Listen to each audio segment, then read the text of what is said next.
Oliver the gnome was busy organizing his potion bottles and scrolls in his cozy mushroom cottage.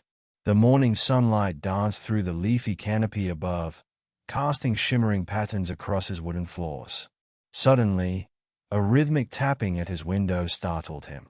There, perched on the ledge, was a majestic golden-feathered bird, its eyes sparkling with urgency. It carried a glimmering envelope sealed with the emblem of a nearby kingdom. The message within told of the king's 12 daughters, who mysteriously disappeared each night and returned with their shoes worn to tatters. Countless attempts by knights and scholars to uncover the secret had failed. The king sought someone clever and brave. A mix of curiosity and determination welled up in Oliver. He fetched his traveling satchel, which contained enchanted trinkets and tools, donned his red cap, and prepared to answer the call for help. Oliver began his journey through the sprawling forest that separated his home from the royal castle. The ancient trees loomed above him like silent giants, their branches intertwined to form a green tunnel. Rustling leaves and the occasional chirp of a bird provided the only sounds. Along the way, Oliver encountered sparkling brooks, thorny brambles, and curious woodland creatures who paused to watch the unusual traveler. He carefully picked herbs, knowing they could be useful in unraveling magical mysteries.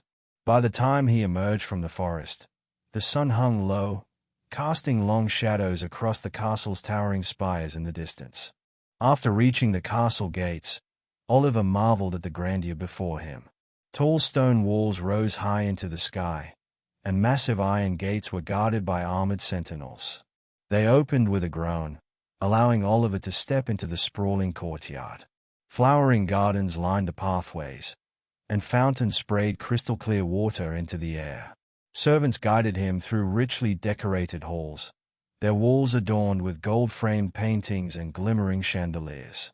Finally, Oliver entered a grand chamber where the king awaited on his opulent throne, surrounded by advisors and nobles, all whispering in hushed tones about the ongoing mystery. That evening, Oliver was introduced to the 12 princesses. Each was more graceful than the last, their flowing gowns shimmering with intricate embroidery. They moved with practiced poise, but beneath their elegance lay an air of exhaustion and hidden worry.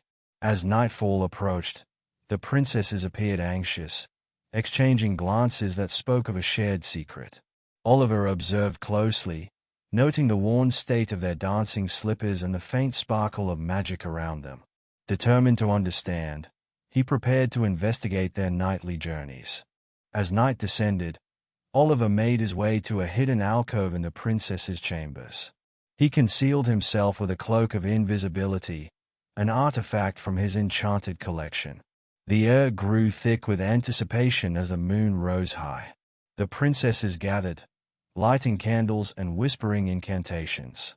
Suddenly, a shimmering portal appeared in the floor, revealing a spiraling staircase descending into darkness. One by one, the princesses stepped through.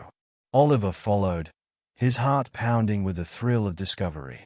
Oliver followed the princesses down the spiral staircase, each step echoing softly. The air grew cooler, and glowing crystals lined the walls, casting a pale blue light. The path twisted and turned until it led to a grand underground forest. Trees with luminous leaves towered above, and a silver river meandered through the glen. Strange and beautiful birds with jewel-like feathers chirped melodious tunes. The princesses continued ahead, their footsteps light and purposeful. Oliver marveled at the hidden world, but he knew danger and enchantment lurked nearby. The princesses approached the edge of a vast lake, its surface shimmering like liquid silver beneath the glow of thousands of tiny luminescent flowers. Waiting at the lake shore were 12 enchanted swan boats, each carved with intricate patterns and glowing softly with magical light. As the princesses stepped into the boats, they glided forward effortlessly across the water, propelled by unseen forces.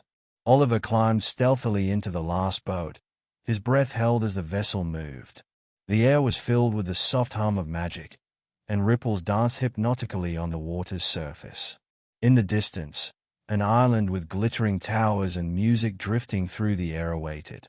The enchanted boats reached the island, and the princesses stepped onto a path made of shimmering gemstones. Before them rose a magnificent palace crafted entirely from crystal, sparkling with hues of blue, pink, and gold. The palace gates opened as if welcoming them. Inside, grand chandeliers hung from high ceilings, reflecting a cascade of rainbow colors across the dance floor. Musicians played instruments that produced otherworldly melodies, and magical lights floated through the air. The princesses began to dance gracefully, their steps synchronized with the enchanted tunes. Hidden in the shadows, Oliver observed every detail, determined to uncover the spell's source. As the music swirled around the room, the princesses danced with a feverish grace. Their movements seemed both joyful and sorrowful, as if compelled by an unseen force. The air crackled with energy, and Oliver felt the pull of powerful magic. He noted symbols etched into the palace floor, pulsing with light in time with the music. This enchantment was ancient and deeply rooted. Carefully, he sprinkled a powder from his pouch, which momentarily revealed spectral chains around the princess's ankles, bindings only visible in the realm of magic. The secret behind their nightly dance began to take shape. Oliver continued his observations, moving quietly through the palace corridors. As the night deepened, he noticed a cloaked figure watching from a hidden balcony high above the dance floor. The figure's eyes glowed with a sinister red light, and dark energy coiled around it like smoke. This must be the sorcerer behind the enchantment, Oliver realized. The gnome studied the figure's movements, noting how it controlled the flow of magic through gestures and whispered words. Confrontation was not yet wise.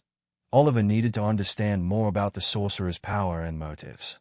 While exploring further, Oliver found a hidden passage leading away from the main hall. The tunnel opened into a maze of mirrors, each reflecting endless versions of himself and flickering with magical light. The mirrors whispered secrets and tried to disorient him with illusions. Using a charm from his pouch, Oliver protected his mind and navigated the maze by focusing on a faint pulse of light ahead. The mirrors showed fragments of the princess's past nights and hinted at a dark pact binding them to the nightly ritual. With renewed determination, Oliver pressed on, ready to confront the truth. In a secret chamber beyond the maze, Oliver discovered a stone pedestal with an ancient book. Its pages glowed with inscriptions written in a language of power and binding. He realized it was the source of the curse. The princesses were bound by an ancient oath that could only be broken by unraveling the contract's terms. The air around the pedestal shimmered with protective wards. Oliver used a spell to reveal hidden symbols, tracing their patterns and deciphering the oath's requirements. The process was delicate. One wrong move could strengthen the curse instead of breaking it. Armed with new knowledge, Oliver returned to the ballroom just as the first hints of dawn colored the sky. The princesses danced slower, their energy waning as the night's magic faded. The cloaked figure watched from above, still commanding the enchantment's flow. Oliver sprinkled another magical powder, masking his presence as he drew closer to the center of the room. He placed enchanted stones at specific points, disrupting the magical energy. The floor beneath the princesses began to glow and crack, signaling the weakening of the curse's hold. The cloaked sorcerer sensed the disruption and descended from the balcony, his form shifting into a towering figure of darkness. The air crackled with malevolent energy, and shadows coiled around him like serpents. He extended a hand, sending tendrils of dark magic hurtling towards Oliver. The gnome dodged, using his enchanted shield to block the blasts. Sparks flew, illuminating the entire room. The princesses were momentarily freed from the dance, stumbling to the sides. Oliver knew he had to hold the sorcerer's attention while weakening the curse further. The battle between Oliver and the sorcerer raged across the ballroom, each clash of magic creating bursts of light and shadow. Oliver used every enchanted tool in his possession: light charms, reflective mirrors, and binding ropes. The sorcerer countered with shadow beasts and waves of darkness.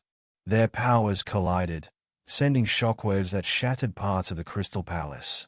The princesses, emboldened by the display, joined hands and channeled their remaining strength into a protective barrier around Oliver, giving him a chance to strike at the heart of the curse.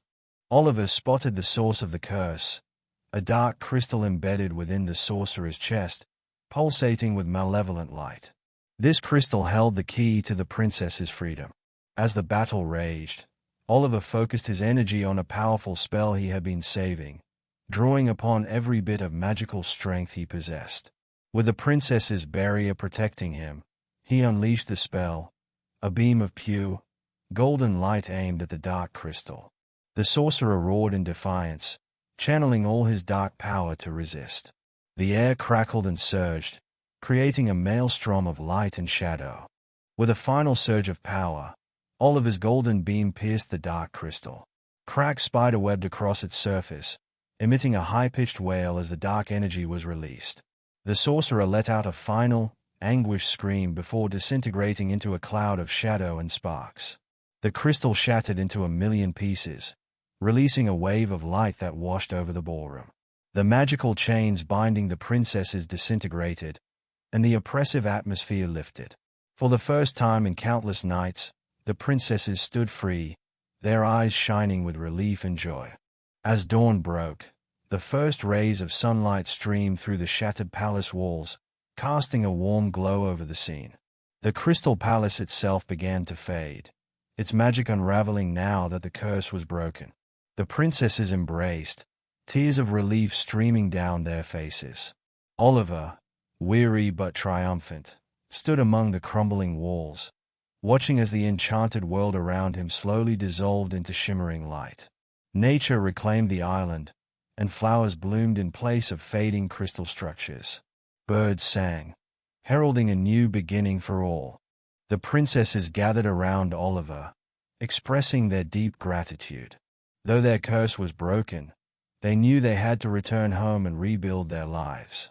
Each one offered Oliver a token of thanks, a small, enchanted item with its own unique magic. The tokens would serve as reminders of their bond and their journey together. With heavy hearts, they bid farewell, stepping through a magical portal that would lead them back to their kingdom.